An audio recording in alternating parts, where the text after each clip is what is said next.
한 번도 경험해보지 못한 나라가 레드공화국? 홍문종 의원, 사과 안 하면 비박 100% 낙선될 것.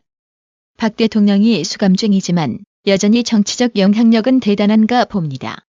탄핵을 주도한 김무성이 박근혜 대통령 발의를 하더니 이제는 2016년 촛불 집회에서 박근혜 퇴진을 외치던 이재호까지 나서서 박 대통령 조기 석방 주장을 하고 있습니다.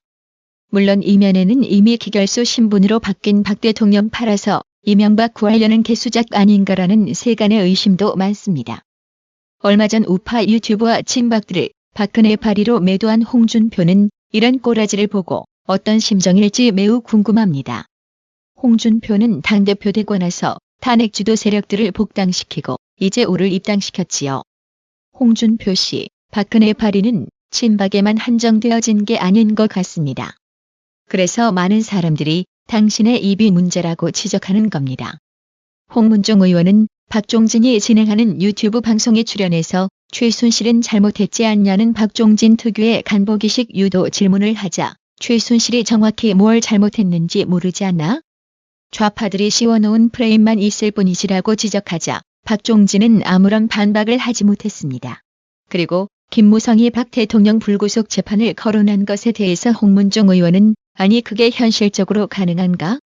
라며 현실적으로 가능성이 극히 낮은데 왜 그런 발언을 하겠나? 그것은 자신의 정치적 운신의 폭을 이렇게라도 해서 넓히려는 것 아니겠나라고 지적했습니다. 그러면서 홍문종 의원은 비박들이 잘못된 탄핵에 대해서 사과를 하지 않으면 다음 선거에서 살아남기 힘들다며 이건 지극히 현실적인 이야기라고 했습니다. 또한 김성태를 거론하면서 김성태는 다음 선거에 100% 떨어진다고 봐야 한다. 지금도 김성태 지역구에는 김성태 규탄하는 집회가 열리고 있다. 김성태 지역구는 안 그래도 어려운 지역인데 반대하는 우파 시민들이 저렇게까지 할 정도인데 당선되겠나라고 일침을 날렸습니다. 이어 홍문종 의원은 전국을 떠나서 핵심 지지층이 있는 TK, 영남에는 김무성, 김성태, 홍준표, 유승민은 발을 딛기도 힘든 현실이다. 잘못하다간 맞아 죽을 수도 있기 때문이다라고 하면서 지난 지방선거에서 아무도 김성태, 홍준표에게 유세 지원을 요청하지 않을 정도였다고 직언직설을 퍼부었습니다. 홍문종 의원은 마무리 발언으로 한 표가 소중한데 잘못된 탄핵에 대해서 사과를 거부하는 비박들의 행태를 보고 저 끝에 있는 우파 국민들의 마음을 끌어올 수 있다고 보냐며 우파 민심에 대해 정확한 지적을 했습니다. 앞으로 문재인 정권의 치적이 더 많아질수록 박 대통령의 정치적 영향력은 더욱 살아 꿈틀거릴 겁니다. 이게 비박과 좌파 정치권이 갖는 두려움인 거죠. 그러니 과거 대통령도 공천 개입하던 것을 유독 박 대통령에게만 유죄로 엮어 2년 실형을 선고한 다급한 까닭 아니겠어요? 사실 박 대통령이 여성이라는 측면에서 남성 중심의 정치계가 무시한 건 맞지 않나요? 대한민국 정치인 부인 중에 보톡스 안 맞아본 사람 몇이나 될까요? 보톡스는 가장 흔해 빠진 시술이죠. 좌파 작가 홍성담의 출산이라는 엿같은 그림이 검찰에서 무혐의 처분을 받은 걸 보고 이래서 여권 신장 외치는구나 하고 한편으로 이해도 됩니다. 탄핵 당시 박 대통령 거울방이 장안의 화제가 된 적이 있습니다. 문재인이 대통령 취임 바로 다음 날에 청와대 관저에 들어갈 수 없었던 이유는 박근혜 거울방 때문이었다라고 한일간지에서 익명의 민주당 관계자 입을 빌려 이렇게 보도했습니다. 실무진이 관저를 손보려고 들어갔는데 거울이 사방에 붙어 있어서 깜짝 놀랐다. 그 거울을 떼고 벽지로 마감했다. 이 때문에 문재인이 취임 사흘이 지나서야 관저에 입주할 수 있었다는 것입니다. 실로 놀라운 좌익 선동 가짜뉴스였습니다. 박근혜 전 대통령이 사방으로 대형 거울에 둘러싸인 방에서 지냈다는 식의 보도는 곧장 인터넷, 소셜미디어, 종편 방송 등으로 재생 확산됐습니다. 어떤 인사들은 여기에 자신의 창의력을 발휘해 박근혜 거울방은 세상과 불통된 단절의 벽이며 숲속의 얼음방, 호러 영화에 보면 거울방 나오지 않나 오싹하다 등의 코멘트를 덧붙였습니다. 하지만 청와대 관저에서 살림살이를 해온 김막업 씨는 조선일보와의 인터뷰에서 이분이 거처한 방에는 큰 거울이 없다. 화장대 둥그런 거울과 세면장이 붙어있는 거울밖에 없다. 외부 일정이 없으면 머리 손질이나 화장을 안 한다. 내실에서는 머리를 뒤로 묶고 두건을 쓰고 있다. 외부 일정이 있을 때만 미용사를 불러 미용실에서 손질받았다. 관저 안에 큰 거울이 있다면 운동실이 유일하다. 한쪽 벽면만 거울로 돼 있었다. 이 운동실은 원래 대통령 내실에 딸린 접견실을 개조한 것이다라며 사방 벽에 대형 거울로 둘러싸인 박근혜 거울방은 없었다는 얘기를 했습니다. 조선일보는 이 엉터리 가짜뉴스가 집권 여당이 된 익명 뒤에 처숨은 민주당 관계자의 입에서 시작됐다는 점을 지적하며 청와대 측은 거울방의 사실 여부를 알 수 있는 입장이었기에 기자들이 문의했을 때 청와대가 한마디만 하면 금세 밝혀질 사안이었다며 청와대는 노코멘트라고만 답했다고 꼬집었습니다. 그러면서 수상한 침묵이었다. 박 전 대통령이 더욱 적폐 세력처럼 보이도록 방치하는 듯한 풍문이 사실로 굳어지도록 내심 즐기는 듯한 태도였다고 일침을 날렸습니다. 사실 따지고 보면 박 대통령 옷값도 물고 늘어지는 거 보면 참 웃기는 작태였습니다.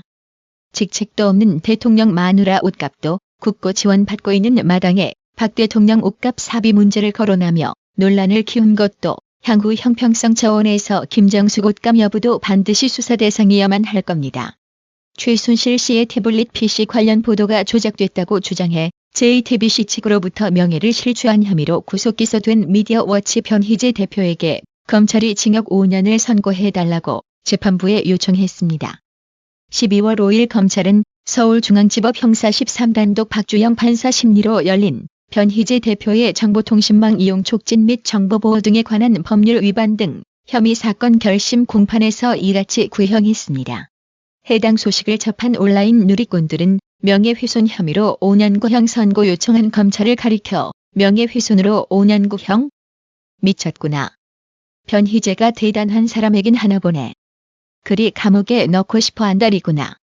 큰 인물 만들어줘서 고맙다. 개검들아라고 비난했습니다.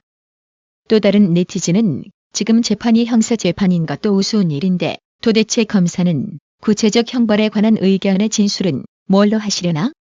재판장이 무슨 장난도 아니고 쯧쯧.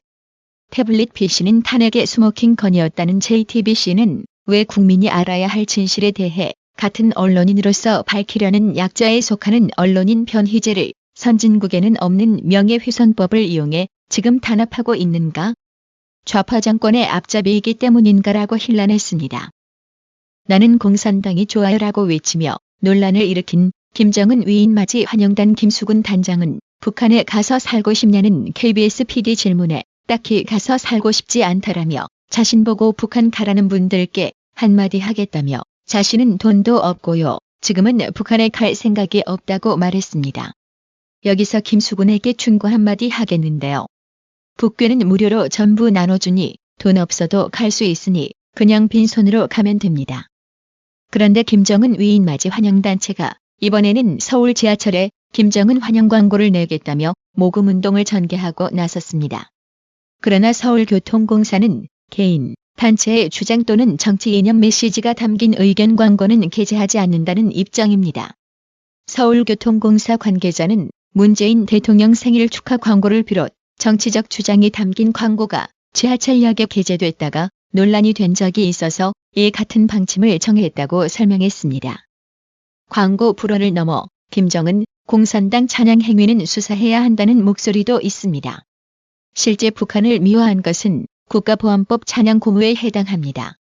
이양수 자유한국당 원내대변인은 최근 논평을 통해 백두칭송위원회, 위인맞이 환영단 등 김정은 북한 국무위원장을 미화하는 친북단체들의 행동이 도를 넘고 있다며 자신들의 뜻과 다르면 민족 반역자로 몰아붙이며 위협하는 행위는 명백한 실정법 위반이라고 밝혔습니다.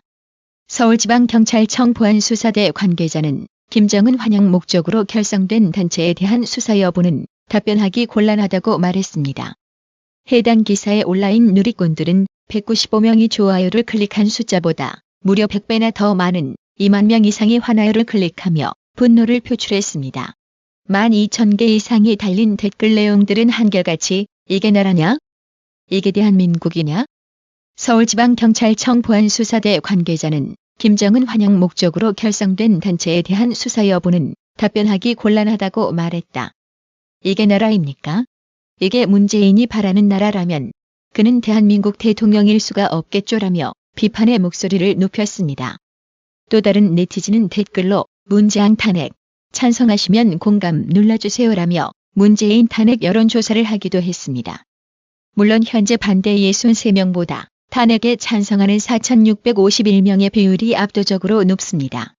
어느 순간 대한민국이 빨갱이 공화국이 되었습니다. 이게 문재인이 말하던 한 번도 경험하지 못한 나라인가요? 국가보안법이 살아있음에도 불구하고 버젓이 서울 광화문 한복판에서 나는 빨갱이가 좋아요라고 해도 수사당국은 뒷짐진 채 이를 묵인과 방조만 하고 있습니다. 오히려 북괴 김정은 사진 태우면 명예훼손으로 고발당하고 경찰도 이를 조사한다는 희한한 일이 벌어지고 있습니다. 제기능도 못하는 국정원은 여전히 특활비 예산을 막대하게 책정하고 있습니다. 참 웃기지 않나요? 당장 국정원 해체부터 하는 게 급선무일 것만 같습니다.